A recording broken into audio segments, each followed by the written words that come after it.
ಕೊಡಗು ಧ್ವನಿ digital media, ಇದು ಕೊಡಗಿನ ನಂಬರ್ 1 ಯೂಟ್ಯೂಬ್ ಚಾನಲ್.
ಮುದ್ಕೇರಿ ಅಂದ್ರೆ ಪೊನ್ನಂಪೇಟೆ ನೂತನವಾದಂತಹ ತಾಲೂಕಾಗಿರೋದ್ರಿಂದ ಇಲ್ಲಿ ಒಂದು ಕಮ್ಯುನಿಟಿ ಹೆಲ್ತ್ ಸೆಂಟರ್ ನ ಕೊಡ್ತೀವಿ. ಮುಂದಿನ ದಿನಗಳಲ್ಲಿ ತಾಲೂಕು ಆಸ್ಪತ್ರೆ ಮಾಡೋಣ ಅವಶ್ಯಕತೆ ಇದ್ರೆ ಅಂತ ಹೇಳುವಂತ ಮಾತನ್ನು ಹೇಳಿ 6 ಕೋಟಿ ರೂಪಾಯಿಯಲ್ಲಿ ಕಮ್ಯುನಿಟಿ ಹೆಲ್ತ್ ಸೆಂಟರ್ ಅನ್ನು ಕೂಡ ಈಗ ಟೆಂಡರ್ ಆಗ್ತದೆ. ಅದನ್ನು ಕೂಡ ನಾವು ಮುಂದಿನ ದಿನಗಳಲ್ಲಿ ಗುದ್ದಲಿ ಪೂಜೆ ಮಾಡಿ ಪ್ರಾರಂಭ ಮಾಡುವಂತ ಕೆಲಸವನ್ನು ಮಾಡುತ್ತೇವೆ. ಈ ಕಾರ್ಯಕ್ರಮದ ಪ್ರಾಯೋಜಕರು ಕಳಿಚಂಡ ನೋಬನ್ ಮಂದಪ್ಪ ಮಾಲೀಕತ್ವದ ಈಶ್ವರ್ ಮೆಡಿಕಲ್ಸ್, ಮುಖ್ಯ ರಸ್ತೆ, ಗೋಣಿಕೊಪ್ಪ.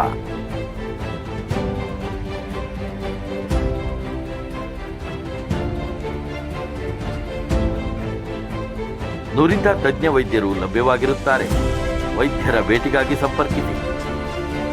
ಮೊಬೈಲ್ ಸಂಖ್ಯೆ 9019531182.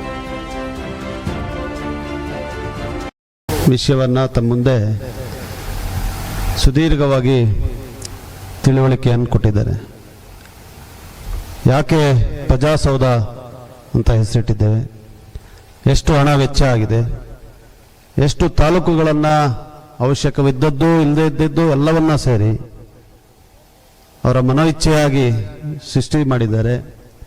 ಎಷ್ಟಕ್ಕೆ ಮೂಲಭೂತ ಸೌಕರ್ಯಗಳನ್ನು ಕೊಟ್ಟಿದ್ದಾರೆ, ಎಷ್ಟಕ್ಕೆ ನಾವು ಕೊಟ್ಟಿದ್ದೇವೆ, ಎಲ್ಲವನ್ನ ಬಹುಶಃ ನಮಗೆ ಇವತ್ತು ಜ್ಞಾನೋದಯ ಆಗುವಂಥ ರೀತಿಯಲ್ಲಿ ಅವರು ಮಾತಾಡಿದ್ದಾರೆ. ಮೊದಲನೇದಾಗಿ ಪೊನ್ನಂಪೇಟೆ ತಾಲೂಕು ನಿರ್ಮಾಣ ಆಗಿ 5 ವರ್ಷ ಆಗಿದ್ರೂ ಕೂಡ ನಮಗೆ ತಾಲೂಕು ಸೌಧದ ಅಥವಾ ಪ್ರಜಾಸೌಧದ ಒಂದು ನಿರೀಕ್ಷೆ ಏನಿತ್ತು ಅದು ಹುಸಿಯಾಗಿತ್ತು. ನಮ್ಮ ಸರ್ಕಾರ ರಚನೆ ಆಗಿದ ನಂತರ ಇಲ್ಲಿ ನನಗೆ ಪ್ರತಿ ಸಂದರ್ಭದಲ್ಲಿ ಬಂದಾಗ ನಾಗರಿಕ ವೇದಿಕೆಯವರಿರ್ಬೋದು, ಹಿರಿಯ ನಾಗರಿಕ ವೇದಿಕೆಯವರಿರ್ಬೋದು, ಮತ್ತು ಇಲ್ಲಿರುವಂಥ ಎಲ್ಲ ಹಿರಿಯರು ಈ ಒಂದು ಪ್ರಜಾಸೌಧ ಅತಿ ಅವಶ್ಯಕ, ಇದು ಬೇಕೇ ಬೇಕು ಅಂತ ಹೇಳುವಂಥ ಒತ್ತಾಯ ಮಾಡಿದ್ರು. ಅದರೊಂದಿಗೆ ಇದ್ದಂಥ ವ್ಯವಸ್ಥೆಯಲ್ಲಿ ಪ್ರತ್ಯೇಕವಾದಂಥ ಸರ್ವೆ ಕಚೇರಿ ಕೊಡಬೇಕು ನೀವು, ಮತ್ತು ಪ್ರತ್ಯೇಕವಾದಂಥ ಬೇರೆ ಕಚೇರಿಗಳನ್ನು ನಿರ್ಮಾಣ ಮಾಡಿಕೊಡ್ಬೇಕು ಅಂತ ಹೇಳುವಂಥ ಒತ್ತಾಯವನ್ನು ಕೂಡ ಮಾಡ್ತಾಯಿದ್ರು. ಎಲ್ಲದಕ್ಕೂ ಪೂರಕವಾಗಿ ಸ್ಪಂದಿಸಿ ನಾನು ಮಾನ್ಯ ಸಚಿವರ ಗಮನಕ್ಕೆ ತಂದಂಥ ಎಲ್ಲ ವಿಚಾರಗಳನ್ನು ಕೂಡ ಅವರು ನಮಗೆ ಮಾಡಿಕೊಟ್ಟಿದ್ದಾರೆ ಅಂತ ನಾನು ಇವತ್ತು ಭಾಳ ಸಂತೋಷದಿಂದ ಹೇಳಲಿಕ್ಕೆ ಬಯಸ್ತಾ ಇದ್ದೀನಿ. ಕಚೇರಿ ಕೂಡ ಸ್ಥಾಪನೆ ಆಯಿತು. ನಂತರ ಪ್ರಜಾಸೌಧ ಮಾಡಿಕೊಡ್ಬೇಕು ತಾವು ಅಂತೇಳಿ ನಾನು ಪತ್ರವನ್ನು ಕೂಡ ಬರೆದು ಅವ್ರ ಹತ್ರ ಹೋದಾಗ ಅವರು ಒಂದೇ ಮಾತನ್ನು ಹೇಳಿದರು, 1 ವರ್ಷದ ಒಳಗೆ ನಿಮ್ಮ ಪ್ರಜಾಸೌಧವನ್ನು ಸ್ಯಾಂಕ್ಷನ್ ಮಾಡಿಕೊಡ್ತೀನಿ ಅಂತ. ಅವರು ಬಹುಶಃ ನಾನು ಹೆಚ್ಚು ಒತ್ತಡ ಹಾಕಿದ್ದೀನಿ ಅಂತ ಹೇಳುವಂಥ ಮಾತನ್ನು ಹೇಳಿದ್ದಾರೆ. ಆದರೆ ನಾನು ಒತ್ತಡ ಹಾಕುವಂಥ ಅವಶ್ಯಕತೆನೇ ಇರಲಿಲ್ಲ ಅಂತ ನಾನು ಹೇಳಲಿಕ್ಕೆ ಬಯಸ್ತೀನಿ. ಯಾಕಂದರೆ ಒಂದ್ಸತಿ ಅವ್ರು ಹೇಳಿದ ಮಾತಿದೆಯಲ್ಲ, ಆ ಗೆರೆಯನ್ನು ಯಾವತ್ತೂ ಅವ್ರು ಮೀರಲ್ಲ ಅಂತ ಹೇಳುವಂಥ ವಿಶ್ವಾಸ ನನಗಿದೆ, ತಮಗೆಲ್ಲರೂ ಕೂಡ ಇದೆ ಅಂತ ಭಾವಿಸಿದ್ದೀನಿ. ಅದರಿಂದ ಅವ್ರು ಹೇಳಿದಂತೆಯೇ ಮತ್ತು ನಮ್ಮ ಸರ್ಕಾರದ ಇವತ್ತು ಏನು ಘೋಷಣೆ ಇದೆ, ನುಡಿದಂತೆ ನಡೆದ ಸರ್ಕಾರ ಅಂತ, ಅದೇ ರೀತಿಯಾಗಿ ಅವರು ನುಡಿದಂತೆ ನಡೆದ ಸಚಿವರು ಕೂಡ ಅಂತ ನಾನು ಇವತ್ತು ಹೇಳ್ತಾ ಇದ್ದೀನಿ. ತಕ್ಷಣ ಅವರು ಅದನ್ನು ಅನುಮೋದನೆಯನ್ನು ಕೊಟ್ಟರು. ಮತ್ತು ಆರ್ಥಿಕ ವ್ಯವಸ್ಥೆಯನ್ನು ನಾವು ಇವತ್ತು ನೋಡಲೇಬೇಕಾಗುತ್ತೆ. ಆರ್ಥಿಕ ಶಿಸ್ತಿಲ್ಲ ಅಂದರೆ ರಾಜ್ಯ ನಡೆಯೋಕ್ಕೆ ಸಾಧ್ಯ ಇಲ್ಲ. 108 ಮಾತುಗಳನ್ನಾಡ್ತಾರೆ ವಿರೋಧ ಪಕ್ಷದವರು. ಆದರೆ ಆರ್ಥಿಕ ಶಿಸ್ತನ್ನ ಕಾಪಾಡಿ ಇವತ್ತು ಅಭಿವೃದ್ಧಿಯ ಕಡೆ ಕರ್ನಾಟಕ ರಾಜ್ಯವನ್ನ ತಗೊಂಡು ಹೋಗ್ತಾ ಇರುವಂತ ಸರ್ಕಾರ ಇದ್ರೆ ಅದು ಮಾನ್ಯ ಮುಖ್ಯಮಂತ್ರಿಗಳಾದಂಥ ಸಿದ್ದರಾಮಯ್ಯನವರ ನೇತೃತ್ವದ ಸರ್ಕಾರ. ಇದನ್ನ ತಾವು ಯಾವುದೇ ರೀತಿಗೂ ಸಂಶಯನೇ ಬೇಡ ಅಂತ. ಆದರೆ ಕೆಲವೊಮ್ಮೆ ಇದನ್ನ ನಾವು ಶಿಸ್ತನ್ನ ಮಾತಾಡಿದ್ರೆ ಜನರಿಗೆ ಇಷ್ಟ ಆಗೋದಿಲ್ಲ. ಆದರೆ ನೀವು ಮುನ್ನಾಲೋಚನೆ ಬೇಕು.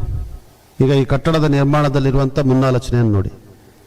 ಮುಂದಕ್ಕೆ ಎಷ್ಟೇ ಅವಶ್ಯಕತೆ ಇದ್ರೂ ಕೂಡ 4 ಹಂತದವರೆಗೂ ಕೂಡ ನಿರ್ಮಾಣ ಮಾಡುವಂಥ ಫೌಂಡೇಶನ್ ಕೊಟ್ಟು, ಇವತ್ತಿಗೆ ಎಷ್ಟು ಅವಶ್ಯಕತೆ ಇದೆ ಅಷ್ಟನ್ನು ಮಾತ್ರ ಕೊಟ್ಟು ಮಾಡಿರುವಂಥದ್ದು ಬಹಳ ವಿಷನರಿ ಆಗಿರುವಂಥ ಒಂದು ಕಾರ್ಯಕ್ರಮ. ಅದೇ ರೀತಿಯಾಗಿ ಸರ್ಕಾರ ಕೂಡ ಮಾಡ್ತಾ ಇದೆ.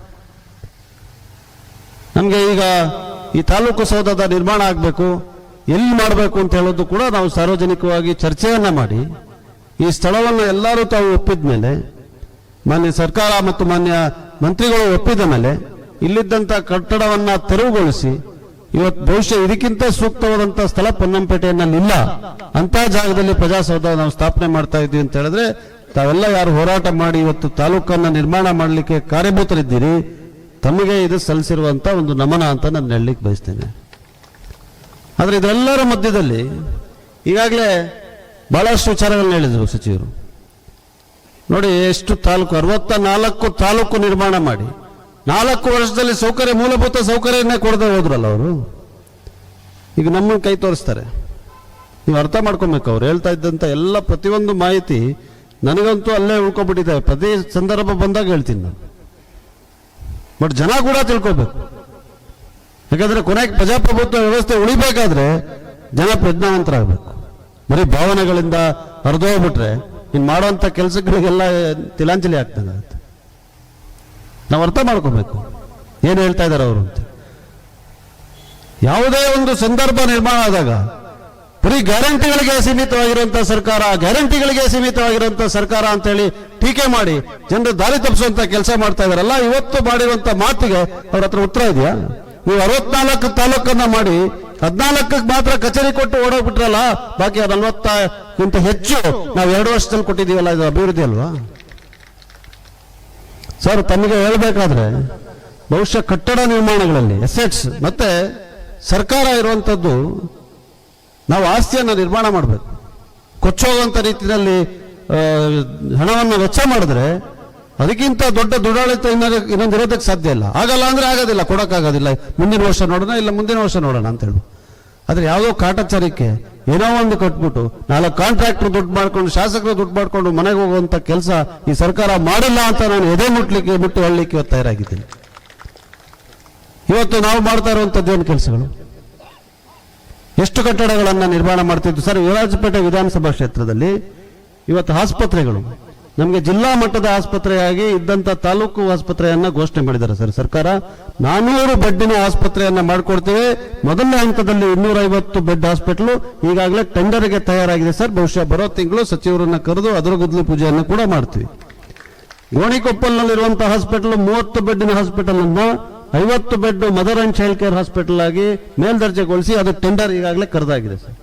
ಹುಟ್ಕೇರಿ ಅಂದ್ರೆ ಪೊನ್ನಂಪೇಟೆ ನೂತನವಾದಂತಹ ತಾಲೂಕು ಆಗಿರೋದ್ರಿಂದ ಇಲ್ಲಿ ಒಂದು ಕಮ್ಯುನಿಟಿ ಹೆಲ್ತ್ ಸೆಂಟರ್ ನ ಕೊಡ್ತೀವಿ. ಮುಂದಿನ ದಿನಗಳಲ್ಲಿ ತಾಲೂಕು ಆಸ್ಪತ್ರೆ ಮಾಡೋಣ ಅವಶ್ಯಕತೆ ಇದ್ರೆ ಅಂತ ಹೇಳುವಂತ ಮಾತನ್ನು ಹೇಳಿ 6 ಕೋಟಿ ರೂಪಾಯಿಯಲ್ಲಿ ಕಮ್ಯುನಿಟಿ ಹೆಲ್ತ್ ಸೆಂಟರ್ ಅನ್ನು ಕೂಡ ಈಗ ಟೆಂಡರ್ ಆಗ್ತದೆ. ಅದನ್ನು ಕೂಡ ನಾವು ಮುಂದಿನ ದಿನಗಳಲ್ಲಿ ಗುದ್ದಲಿ ಪೂಜೆ ಮಾಡಿ ಪ್ರಾರಂಭ ಮಾಡುವಂತ ಕೆಲಸವನ್ನು ಮಾಡೋದು. ಮತ್ತೆ ಸರ್, ವಿದ್ಯುತ್ ಶಕ್ತಿ ಸಮಸ್ಯೆಗೋಸ್ಕರ ಒಂದು ಹೊಸ ಯೋಜನೆಯನ್ನು ಮಾನ್ಯ ಸಚಿವರಾದಂಥ KJ ಜಾರ್ಜ್ ಅವರು, ಇದೇ ಜಿಲ್ಲೆಯವರು, ಇಲ್ಲಿ ಯೂತ್ ಕಾಂಗ್ರೆಸ್ ಅಧ್ಯಕ್ಷರಾಗಿದ್ದಂಥವ್ರು, ಅವರು ಕೊಟ್ಟು ಈ ನಮ್ಮ ವಿರಾಜಪೇಟೆ ಕ್ಷೇತ್ರಕ್ಕೆ 130 ಕೋಟಿ ಹಣವನ್ನ ಕೊಟ್ಟು ಈಗ ಕಾರ್ಯಕ್ರಮ ಪೂರ್ಣಗೊಂಡಿದೆ. ಬಹುಶಃ ಡಿಸೆಂಬರ್ ಅಂತ್ಯದೊಳಗೆ ಅದರಲ್ಲಿ ವಿದ್ಯುತ್ ಶಕ್ತಿ ಹರಿದು ಹೋಗ್ತದೆ. ಹೊಸ ಕೇಬಲ್ಗಳು, ಇನ್ಸುಲೇಟೆಡ್ ಕೇಬಲ್ಸ್, ಹೊಸ ಸೆಮಿ ಕಂಡಕ್ಟರ್ಸ್, ಹೊಸ 40,000ಕ್ಕಿಂತ ಹೆಚ್ಚು ಪೋಲ್ಗಳನ್ನ, ಟ್ರಾನ್ಸ್ಫಾರ್ಮರ್ಗಳನ್ನ ಕೊಟ್ಟು ಒಂದು ಹೊಸ ಕಾರ್ಯಕ್ರಮವನ್ನೇ ಇವತ್ತು ನಾವು ಇಲ್ಲಿ ಅನುಷ್ಠಾನಕ್ಕೆ ತಂದಿದ್ದೀವಿ ಸರ್. ಭಾಗಮಂಡಲದಲ್ಲಿ ಹಲವಾರು ದಶಕಗಳಿಂದ ಮಿಟ್ಟೋಗಿದ್ದಂಥ ಫ್ಲೈಓವರ್ ಕಾಮಗಾರಿಯನ್ನು ಪೂರ್ಣಗೊಳಿಸಿ ಉದ್ಘಾಟನೆ ಮಾಡಿದ್ದೀವಿ, ಮುಖ್ಯಮಂತ್ರಿಗಳನ್ನ ಕರೆತಂದು. ಮತ್ತು ಅಲ್ಲಿ ತ್ರಿವೇಣಿ ಸಂಗಮ ಬಹಳ ಪೂಜ್ಯವಾದಂಥ ಸ್ಥಳ, ಧಾರ್ಮಿಕವಾದಂಥ ಕ್ಷೇತ್ರ, ಬರೀ ಭಾಷಣಕ್ಕೆ ಮಾತ್ರ ಸೀಮಿತವಾಗಿದ್ದಂಥದ್ದು ಮರಿಬಾರದು ಜನ. ಅಲ್ಲಿ ತ್ರಿವೇಣಿ ಸಂಗಮಕ್ಕೆ ನಾವು ಹೋಗಕ್ಕಾಗ್ತಾ ಇರಲಿಲ್ಲ. ಅಂತ ಪರಿಸ್ಥಿತಿ ಅಲ್ಲಿ ಇವತ್ತೊಂದು ಉದ್ಯಾನವನವನ್ನ ನಿರ್ಮಾಣ ಮಾಡಿ ಜನರಿಗೆ ತಮ್ಮ ಪ್ರಾರ್ಥನೆಯನ್ನ ಮಾಡಲಿಕ್ಕೆ, ಆ ಸಂಗಮದಲ್ಲಿ ತಮ್ಮ ಅರ್ಪಣೆಯನ್ನ ಕೊಡಲಿಕ್ಕೆ ಸುಸಜ್ಜಿತವಾದಂತಹ ಉದ್ಯಾನವನವನ್ನು ನಿರ್ಮಾಣ ಮಾಡಿದ್ವಿ. ಮೇಲಿರುವಂತಹ ತಲಕಾವಿಯಲ್ಲಿ ಕೂಡ ಹಲವಾರು ಅಭಿವೃದ್ಧಿ ಕೆಲಸಗಳನ್ನ ಮಾಡಿದ್ದೇವೆ. ಈಗ ನಾನು ಹೇಳ್ಕೊಂಡು ಹೋದ್ರೆ ಬಹುಶಃ ಇಡೀ ದಿವಸ ಮಾತಾಡ್ಬೋದು. ನಾವು ಬಂದಾಗಿರುವಂತದ್ದು 2.5 ವರ್ಷ, ಈ ಸರ್ಕಾರ ಬಂದ 2.5 ವರ್ಷ, ತಮ್ಮ ಆಶೀರ್ವಾದದಿಂದ ಪ್ರತಿನಿಧಿಯಾಗಿ ಬಂದೆ ನಾನು 2.5 ವರ್ಷ. ಪಕ್ಕದ ರಾಜ್ಯದಲ್ಲಿ ಗುಂಡಿ ಬಿದ್ದಿರುವಂತಹ ರಸ್ತೆಗಳನ್ನ ತಗೊಂಡು ಇಲ್ಲೂ ಗುಂಡಿ ಬಿದ್ದಿದೆ. ರಸ್ತೆಗಳ ಸಮಸ್ಯೆ ಇದೆ. 2 ವರ್ಷದಿಂದ ಸತತವಾಗಿ ಮಳೆ ಹೊಡೆದಿದೆ. ನಾವೇನು ಬಹಳ ಸುಗಮವಾಗಿ ಸಂಚಾರ ಮಾಡುವಂತ ರಸ್ತೆ ಇದೆ ಅಂತ ಯಾರು ಕೂಡ ಹೇಳಕ್ಕಾಗಲ್ಲ. ನಾನು ಯಾವತ್ತೂ ಕೂಡ ಹೇಳಿಲ್ಲ.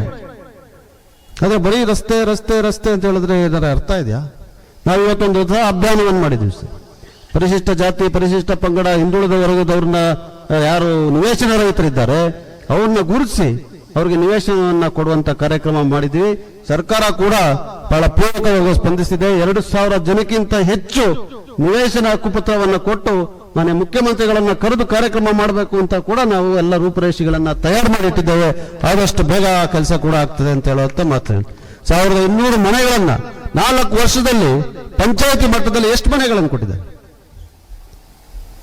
ಎಷ್ಟು ಮನೆಗಳು ಕೊಟ್ಟಿದ್ದೀರಿ? ಪ್ರಶ್ನೆ ಕೇಳಬೇಕಲ್ಲ. ತಾವೆಲ್ಲ ಇಲ್ಲಿದ್ದೀರಿ, ಪಂಚಾಯತ್ ಕೆಲಸ ಮಾಡ್ತಾ ಇರೋರು ಇದ್ದೀರಿ, ಪಂಚಾಯತ್ ಸದಸ್ಯರಿದ್ದೀರಿ. ಈಗ ನಾವು ಎಷ್ಟು ಕೊಟ್ಟಿದ್ದೀವಿ?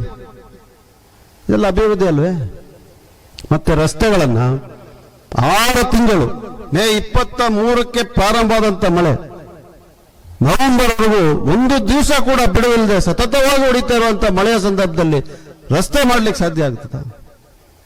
ರಸ್ತೆ ಮಾಡುವಂತ ಅಂತ ಯಾವ್ದಾದ್ರೆ ತಂತ್ರಜ್ಞಾನ ತಮ್ಮ ಹತ್ರ ಇದ್ರೆ, ತಾವು ಬುದ್ಧಿವಂತರು ಎಲ್ಲರೂ ಅಂತ ಹೇಳಿದ್ದೀನಿ ಅವ್ರಿಗೆ. ಅಂತ ತಂತ್ರಜ್ಞಾನ ಇದ್ರೆ ದಯವಿಟ್ಟು ಕೊಡಿ, ನಿಮಗೆ ನಾನು ಸ್ವಾಗತ ಮಾಡ್ತೀನಿ. ಆ ತಂತ್ರಜ್ಞಾನ ಬಳಸಿ ಮಳೆ ಸುರಿತಾ ಇದ್ರೂ ಕೂಡ ರೋಡ್ ಮಾಡಿ ಜನರಿಗೆ ಓಡಾಡಿ ಪ್ರಯಾಣ ಮಾಡ್ಲಿಕ್ಕೆ ಅವಕಾಶ ಮಾಡೋಣ. ಈಗ ವಿಶೇಷ ಅನುದಾನವನ್ನ ಮೊನ್ನೆ ಮುಖ್ಯಮಂತ್ರಿಗಳು ಕೊಟ್ಟಿದ್ದಾರೆ. ಈಗಾಗಲೇ ಆಯವ್ಯಯದಲ್ಲಿ ಕೊಟ್ಟಿದ್ದಾರೆ, ಅದಕ್ಕಿಂತ ಮೊದಲು ಕೊಟ್ಟಿದ್ದಾರೆ. ಅದರ ಮೂಲಕ ಆದಷ್ಟು ರಸ್ತೆಗಳನ್ನ ಎಲ್ಲ ಪೂರ್ಣವಾಗಿ ರಸ್ತೆಗಳನ್ನ ಸರಿಪಡಿಸ್ಲಿಕ್ಕೆ ಸಾಧ್ಯ ಆಗಲ್ಲ. ಆದಷ್ಟು ರಸ್ತೆಗಳನ್ನ ಈ ವರ್ಷ ಮತ್ತು ಬಹುತೇಕ ರಸ್ತೆಗಳನ್ನ ಬರೋ ವರ್ಷ ಅಂತ್ಯದೊಳಗೆ ಪೂರೈಸ್ತೀನಿ ಅಂತ ಹೇಳಿ ಪದೇ ಪದೇ ಹೇಳಿದ್ರು ಕೂಡ ಬಿಡ್ತಾನೆ ಇಲ್ಲ. ಒಂದಲ್ಲ ಒಂದು ಮಾಡ್ತಾ ಇದ್ರು. ಸೊ ಇದು ನಾನು ತಮ್ಮಲ್ಲಿ ಇದು ಸರ್ಕಾರಿ ಕಾರ್ಯಕ್ರಮ ಹೆಚ್ಚು ನಾನು ಮಾತಾಡಕ್ಕೆ ಮಾನ್ಯ ಸಚಿವರು ಬಹಳಷ್ಟು ವಿಷಯವನ್ನು ಪ್ರಸ್ತಾಪ ಮಾಡಿದ್ದಕ್ಕೆ ನಾನು ಇದನ್ನ ಹೇಳುವಂತಹದ್ದು ನನ್ನ ಆಲೋಚನೆ ಇರಲಿಲ್ಲ. ಅದರಲ್ಲಿ ರಾಜಕೀಯವಾಗಿ ನಾನು ಕೂಡ ಮಾತಾಡ್ತಾ ಇಲ್ಲ. ಆದ್ರೆ ಅರ್ಥ ಮಾಡ್ಕೋಬೇಕು ನಾವು. ಯಾವ ಸರ್ಕಾರ ಜನರ ಜೊತೆ ಇದೆ, ಯಾವ ಸರ್ಕಾರ ಬಡವರ ಜೊತೆ ಇದೆ, ಯಾವ ಸರ್ಕಾರ ಇವತ್ತು ಅಭಿವೃದ್ಧಿಯ ಕಾಮಗಾರಿಯನ್ನ ವಿರಾಜಪೇಟೆ ಕ್ಷೇತ್ರಕ್ಕೆ ನಾನು ಹೇಳಬಲ್ಲೆ. ಖಂಡಿತವಾಗಿ ನಾನು ದಾಖಲೆ ಮೂಲಕ ಹೇಳಲಿಕ್ಕೆ ಬಯಸ್ತಾ ಇದ್ದೀನಿ. ಯಾವ ಕಾರಣಕ್ಕೂ ಕಳೆದ 2 ವರ್ಷಗಳಲ್ಲಾದಂತ ಅಭಿವೃದ್ಧಿ ಯೋಜನೆಗಳು, ಕಾರ್ಯಕ್ರಮಗಳು ಯಾವತ್ತೂ ಕೂಡ 2 ವರ್ಷಕ್ಕೆ ನೀವು ಹೋಲಿಕೆ ಮಾಡಿ ಆಗ್ಲಿಕ್ಕೆ ಸಾಧ್ಯನೇ ಇಲ್ಲ.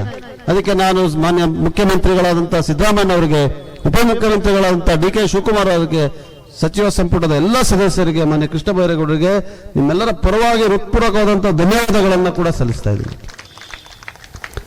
ಅದರಿಂದ ತಮ್ಮಲ್ಲಿ ಕಳಕಳೆಯ ಮನವಿ, ದಯವಿಟ್ಟು ನಾವು ಹೇಳುವಂಥದ್ದನ್ನ ಪರಿಶೀಲನೆ ಮಾಡಿ, ದಾಖಲೆಗಳನ್ನ ಪರಿಶೀಲನೆ ಮಾಡಿ ತೀರ್ಮಾನ ತಗೊಳ್ಳಿ. ಆದ್ರೆ ಎಲ್ಲಿ ಅಭಿವೃದ್ಧಿ ಆಗ್ತಾ ಇದೆ ಅಲ್ಲಿ ಆಗ್ತಾ ಇದೆ, ಸುಳ್ಳು ಹೇಳ್ಬಾರ್ದು. ಇವತ್ತು ಈ ಅಭಿವೃದ್ಧಿಯ ಅಂಗವಾಗಿ ಪೊನ್ನಂಪೇಟೆಯ ಬಹು ನಿರೀಕ್ಷಿತವಾದಂತಹ ಪ್ರಜಾಸೌಧ ನಿರ್ಮಾಣದ ಶಂಕುಸ್ಥಾಪನೆ ಕಾರ್ಯಕ್ರಮವನ್ನ ನಾವೆಲ್ಲ ಸೇರಿ ನೆರವೇರಿಸಿದ್ದೇವೆ. ಈ ಕಟ್ಟಡ ಅತಿ ಶೀಘ್ರವಾಗಿ ಪೂರ್ಣವಾಗಲಿ, 1 ವರ್ಷದಲ್ಲಿ ಆಗ್ತದೆ ಅಂತ ಅವ್ರು ಹೇಳಿದ್ದಾರೆ ಸರ್. ಹೌಸಿಂಗ್ ಬೋರ್ಡ್ನವರು ಅವರು ಆಯ್ತು 1 ವರ್ಷ ಕೊಟ್ಬಿಡ್ತೀವಿ, 1 ತಿಂಗಳು ಎಕ್ಸ್ಟ್ರಾ ತಗೊಳ್ಳಿ. 12 ತಿಂಗಳಲ್ಲಿ 11 ತಿಂಗಳು ಅಂತ ಹೇಳಿದ್ದಾರೆ. 11 ತಿಂಗಳಲ್ಲಿ ಪೂರ್ಣಗೊಂಡು ಈಗಾಗಲೇ ಮಾನ್ಯ ಸಚಿವರು ಹೇಳಿದಂತೆ ಪ್ರಜಾಸೌಧದ ನಿಜ ಅರ್ಥ ಏನು, ಅರ್ಥಪೂರ್ಣವಾಗಿರುವಂತ ಹೆಸರನ್ನು ಕೊಟ್ಟಿದ್ದು. ಮಿನಿ ವಿಧಾನಸೌಧ, ಮೈಕ್ರೋ ವಿಧಾನಸೌಧ, ಇಷ್ಟೊಂದು ಒಂದು ಬರ ಇದೆ ಭಾಷೆ ಹೇಳಿಕೆ ಅಂತ ಹೇಳುವಂಥದ್ದು ನನಗೂ ಕೂಡ ಅವ್ರು ಹೇಳಿದಾಗೆ ಗೊತ್ತಾಯ್ತು. ಶಾಸನ ರಚನೆ ಮಾಡುವಂತ ಒಂದು ವಿಧಾನಸೌಧವನ್ನ ಇಲ್ಲೇ ಮತ್ತು ನಾಮಕರಣ ಮಾಡ್ತೀವಿ ಅಂತ ಹೇಳುವಂಥದ್ದು ಸರಿಯಲ್ಲ. ನಾನು ಕೂಡ ಅದನ್ನು ಒಪ್ತೇನೆ. ಇವತ್ತು ಪ್ರಜಾಸೌಧ ಅಂತ ಹೇಳಿದ್ರೆ ಪ್ರಜೆಗಳ ಸೇವಾ ಕೇಂದ್ರ ಆಗಬೇಕು. ನಾನು ಒಂದು ಮಾತನ್ನು ಹೇಳಲಿಕ್ಕೆ ಬಯಸ್ತೇನೆ. ಇವತ್ತು ಕಂದಾಯ ಇಲಾಖೆಯವರು ಮನಸ್ಸು ಮಾಡಿದ್ರೆ ಬಹುತೇಕ ಜನರ ದಿನನಿತ್ಯದ ಬದುಕನ್ನ ತೊಂದರೆ ಕೊಡ್ತಾ ಇರುವಂತ ಸಮಸ್ಯೆಗಳಿಗೆ ಪರಿಹಾರವನ್ನ ತರಬಹುದು, ಅದನ್ನು ಸುಗಮಗೊಳಿಸುವಂತ ಕೆಲಸ ಮಾಡಬಹುದು. ದಕ್ಷತೆಯಿಂದ, ಪ್ರಾಮಾಣಿಕತೆಯಿಂದ ಸರ್ಕಾರ ಇವತ್ತೇನು ಕೆಲಸ ಮಾಡ್ತಾ ಇದ್ದಾರೆ ಅದು ಬಹಳ ವಿಶೇಷವಾಗಿ ಮಾನ್ಯ ಕಂದಾಯ ಸಚಿವರು ಮಾಡ್ತಾ ಇದ್ದಾರೆ. ಅದೇ ರೀತಿ ಹರಡು ಬಂದ್ಬೇಕು ಕೆಳಗಡೆ. ಒಂದು ಗಾದೆ ಇದೆ, corruption flows from top to bottom ಅಂತ. ಅದೇ ರೀತಿ ಪ್ರಾಮಾಣಿಕತೆ ಕೂಡ ಹೊರಡು ಬಂದಿದ್ರೆ ಇವತ್ತು ಯಾವುದೇ ತೊಂದರೆ ನಮ್ಗೆ ಆಗ್ತಾ ಇದೆ. ಕಂದಾಯ ಇಲಾಖೆ ಸಿಬ್ಬಂದಿಗಳಿದ್ದಾರೆ, ತಮ್ಮಲ್ಲಿ ಮನವಿಯನ್ನು ಮಾಡ್ತೀನಿ, ಜನ ಆತಂಕದಿಂದ ಬರಬಾರ್ದು, ನಿಮ್ಮ ಕಚೇರಿಗೆ ಸಂತೋಷದಿಂದ ಬರಬೇಕು, ಕಚೇರಿಗೆ ಬರಬಾರ್ದು. ಬಂದಾಗ ದಯವಿಟ್ಟು ಇವತ್ತು ಪ್ರಜಾಸೌಧದಲ್ಲಿ ಅವರ ಸೇವಕರಾಗಿ ನಾವೇನು ಕೆಲಸ ಮಾಡಲಿಕ್ಕೆ ಇವತ್ತು ಸಾರ್ವಜನಿಕ ಬದುಕನ್ನ ಒಪ್ಕೊಂಡಿದ್ದೇವೆ, ಆ ಕೆಲಸವನ್ನ ಮಾಡಿ, ಅವರ ಸೇವೆಯನ್ನ ಮಾಡಿ, ದಯವಿಟ್ಟು ಅವರ ಸಮಸ್ಯೆಗಳನ್ನ ಬಗೆಹರಿಸಲಿಕ್ಕೆ ಪ್ರಾಮಾಣಿಕತೆಯನ್ನು ತೋರಿಸಿ. ಎಲ್ಲನ್ನು ಬಗೆಹರಿಸಲಿಕ್ಕೆ ಆಗೋದಿಲ್ಲ, ದಕ್ಷತೆಯನ್ನ ತೋರಿಸಿ ಅವರ ಸಮಸ್ಯೆಗಳನ್ನು ಬಗೆಹರಿಸುವಂತ ಕೆಲಸವನ್ನು ಮಾಡಿ, ಬಹಳ ಪ್ರಾಮಾಣಿಕವಾಗಿ ಬದ್ಧತೆಯಿಂದ ಕೆಲಸ ಮಾಡುವಂತ ಸಚಿವರು ನಾನು ಮುಖಸ್ತುತಿ ಮಾಡ್ತಾ ಇಲ್ಲ, ಸಚಿವರು ತಮಗಿದ್ದಾರೆ ಕಂದಾಯ ಇಲಾಖೆ ಅವ್ರಿಗೆ ಬಹಳಷ್ಟು ವಿಶೇಷವಾದಂಥ ಯೋಜನೆ. ಹಾಸನಾಂಬ ಸಂದರ್ಭದಲ್ಲಿ ಅಲ್ಲಿದ್ರೂ ಕೂಡ ಅಲ್ಲೇ ಮೀಟಿಂಗ್ ಮಾಡಿಕೊಂಡು ಕಂದಾಯ ಇಲಾಖೆಯನ್ನ ಕೆಲಸಗಳನ್ನು ಕೂಡ ಮಾಡ್ಕೊಂಡು ಮಾಡಿದ್ದಾರೆ. ಅದರಿಂದ ಆ ಪ್ರಾಮಾಣಿಕತೆ ತಮ್ಮಲ್ಲೂ ಕೂಡ ಹರಡು ಬರಲಿ, ಆ ಬದ್ಧತೆ ತಮ್ಮಲ್ಲೂ ಕೂಡ ಇರಲಿ ಅಂತೇಳಿ ನಾನು ಕಂದಾಯ ಇಲಾಖೆಯವರಲ್ಲಿ ಪ್ರಾರ್ಥನೆಯನ್ನ ಮಾಡಿ ಈ ಪ್ರಜಾಸೌಧದ ಮೂಲಕ ಪೊನ್ನಂಪೇಟೆ ತಾಲೂಕಿನ ಕಂದಾಯ ಸಮಸ್ಯೆ ಮತ್ತು ಎಲ್ಲ ಇಲಾಖೆವಾರಿನ ಸಮಸ್ಯೆಗಳಿರ್ಬೋದು, ಕಾರ್ಯಕ್ರಮಗಳಿರ್ಬೋದು, ಯೋಜನೆಗಳಿರ್ಬೋದು ಅನುಷ್ಠಾನ ಆಗಲಿಕ್ಕೆ ಸುಗಮವಾಗಲಿ ಅಂತೇಳಿ ಹಾರೈಸಿ ಮತ್ತೊಮ್ಮೆ ನಾನು ಮಾನ್ಯ ಸಚಿವರಿಗೆ ಧನ್ಯವಾದಗಳನ್ನ ಹೇಳ್ತೀನಿ. ಸರ್, ಬಹಳಷ್ಟು ಕಾರ್ಯಕ್ರಮಗಳು ತಾವು ಮಾಡ್ತಾ ಇದ್ದೀವಿ ಕಂದಾಯ ಇಲಾಖೆಯಲ್ಲಿ. ನನಗೆ ಗೊತ್ತಿದೆ, ನಾನೊಬ್ಬ ವಕೀಲನಾಗಿ ಇವತ್ತು 28-20 ವರ್ಷ ಆಗಿದೆ. ಒಂದು ಪ್ರಾಮಾಣಿಕತೆ ಮತ್ತು ದಕ್ಷತೆಯಿಂದ ಕೆಲಸ ಮಾಡಬೇಕಂದ್ರೆ ಅದರ ಒತ್ತಡನೇ ಬೇರೆ ಇರ್ತದೆ. ಕೆಲವೊಮ್ಮೆ ತಮ್ಮ ನಿರೀಕ್ಷೆಯಂತೆ ಯಶಸ್ಸು ಸಿಗಲ್ಲ, ನಿರೀಕ್ಷೆಯಂತೆ ಫಲಾನೂ ಸಿಗಲ್ಲ. ಆದರೆ ಅದೆಲ್ಲದಕ್ಕೂ ತಲೆ ಕೆಡಿಸ್ಕೊಳ್ದೆ ತಾವು ಕೆಲಸವನ್ನು ಮಾಡ್ತಾ ಇದ್ದೀರಾ. ಏನೇ ಸಂದರ್ಭ ಬಂದಾಗ ಕೂಡ ನಾವೆಲ್ಲ ನಿಮ್ಮೊಂದಿಗೆ ಇರ್ತೇವೆ ಅಂತ ಹೇಳುವಂಥ ಮಾತನ್ನ ಇವತ್ತು ಹೇಳಲಿಕ್ಕೆ ಬಯಸ್ತೇನೆ. ಹಲವಾರು ವಿಚಾರಗಳಲ್ಲಿ ಪರ ವಿರೋಧ ಇರುತ್ತದೆ, ಆದರೆ ಜನ ಪ್ರಾಮಾಣಿಕತೆಯನ್ನು ಗುರುಸ್ತಾರೆ ಅಂತ ಹೇಳುವಂಥ ನಂಬಿಕೆ ವಿಶ್ವಾಸ ನನಗಿದೆ. ತಮ್ಮ ಕೆಲಸ ಇದೇ ರೀತಿ ಮುಂದುವರಿಲಿ ಅಂತ ಕೂಡ ತಮ್ಮಲ್ಲಿ ಕೇಳ್ಕೊಳ್ತಾ ಇದ್ದೀನಿ ಸರ್. ಹಾಗೆ ಮತ್ತೊಮ್ಮೆ ಪೊನ್ನಂಪೇಟೆಯ ಜನತೆ ಪರವಾಗಿ, ಕೊಡಗಿನ ಜನತೆ ಪರವಾಗಿ ತಮಗೆ ಧನ್ಯವಾದಗಳನ್ನು ಹೇಳಿ, ಈ ಪ್ರಜಾಸೌಧದ ನಿರ್ಮಾಣಕ್ಕೆ ತಾವು ಸಹಕರಿಸಿದ್ದಕ್ಕೆ ನಾವು ಯಾವತ್ತೂ ಕೂಡ ತಮ್ಮನ್ನ ಮರೆಯೋದಿಲ್ಲ, ಚಿರಋಣಿಯಾಗಿರ್ತೀವಿ ಅಂತ ಹೇಳುವಂಥ ಮಾತನ್ನ ಹೇಳ್ತಾ ನನ್ನ ಮಾತನ್ನ ಮುಗಿಸ್ತೀನಿ. ಸ್ವಲ್ಪ ಉದ್ದ ಆಯ್ತೇನೋ, ಅದನ್ನು ಮುಗಿಸ್ತೀನಿ. ದಯವಿಟ್ಟು ಎಲ್ಲರಿಗೂ ನಮಸ್ಕಾರ. Thank you.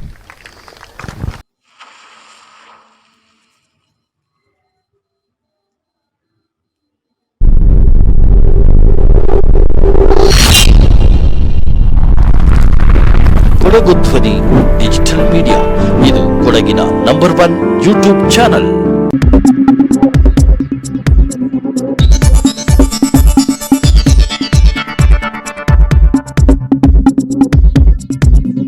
ನಾನು ನಿಮ್ಮ ಜಗದೀಶ್, ಕೊಡಗು ಧ್ವನಿ ಡಿಜಿಟಲ್ ಮೀಡಿಯಾದಿಂದ. ನಮ್ಮ ಚಾನಲನ್ನು ಸಬ್ಸ್ಕ್ರೈಬ್ ಮಾಡಿ, ಲೈಕ್ ಮಾಡಿ, ಶೇರ್ ಮಾಡಿ.